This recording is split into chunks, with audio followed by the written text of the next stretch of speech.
Bonjour à tous et à toutes, nous sommes le 18 avril et on se retrouve sur le Célis Radio, en direct pour parler de l'actualité.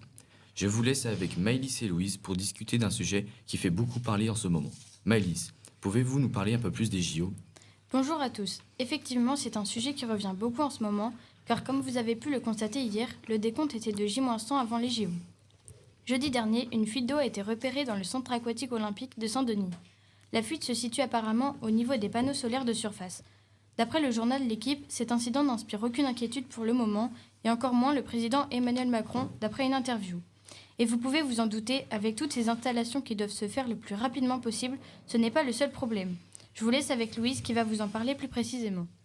Merci Maëlys. Oui, c'est bien ça, d'après l'article de Claire Hannet et Sylvia Zappi dans le journal L'Équipe. L'autorité parisienne souhaiterait enlever un maximum de mendiants dans la ville de Paris. Les touristes ont été traumatisés par le nombre de sans-abri à faire la manche pendant les Jeux Olympiques de 1996 et 2010. L'autorité de Paris va déplacer le plus possible de campements de mineurs pour donner la meilleure impression à la France et attirer les touristes pour l'avenir. Mais les Jeux Olympiques ne créent pas que des problèmes, bien évidemment. Maëlys va vous parler d'investissements coûteux, mais qui en vaut la peine pour nos sportifs français. Comme Louise l'a dit, un investissement coûteux a été mis en place. Selon un article de Valérie Chasportas du journal Le Figaro, ce sont 3 murs d'escalade qui ont été construits spécialement pour les JO. L'escalade est un sport qui sera mis en valeur cet été grâce à nos sportifs.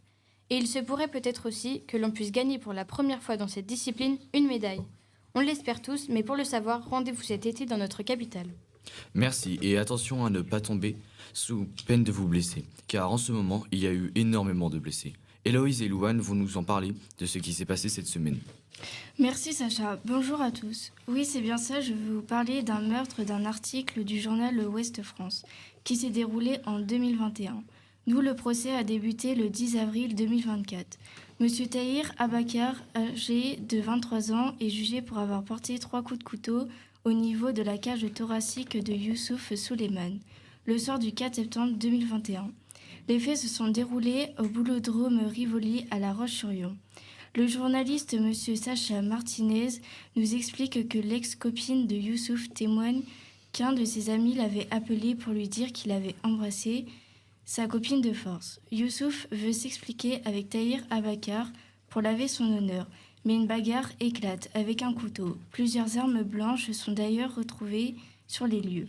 Le verdict sera rendu jeudi, sachant que M. Tahir Abakar encourt 20 ans de réclusion criminelle. Continuons avec un autre fait divers qui a cette fois-ci été traité dans le journal Le Monde.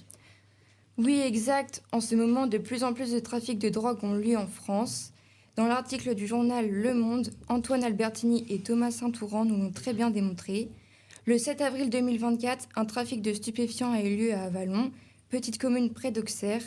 La mère est suspectée avec 5 autres personnes, dont 2 frères à elle, dont un déjà accusé pour trafic.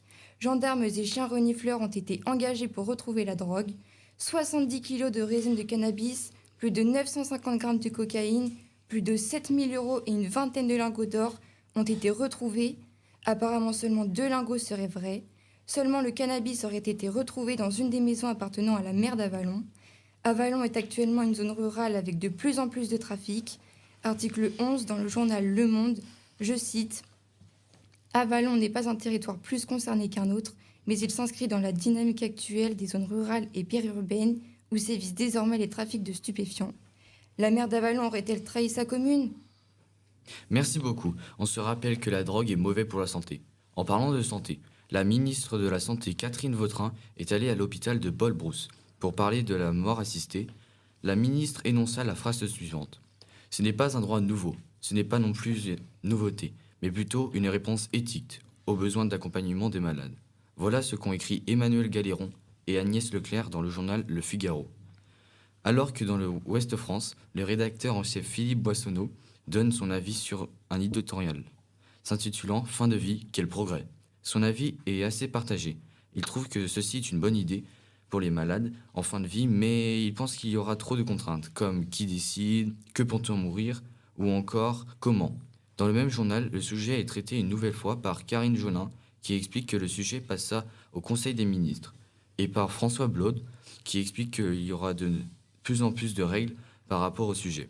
Finalement, la mort assistée sera-t-elle acceptée? Voilà, ça sera notre dernière revue de presse pour aujourd'hui. Bonne journée à tous et à toutes.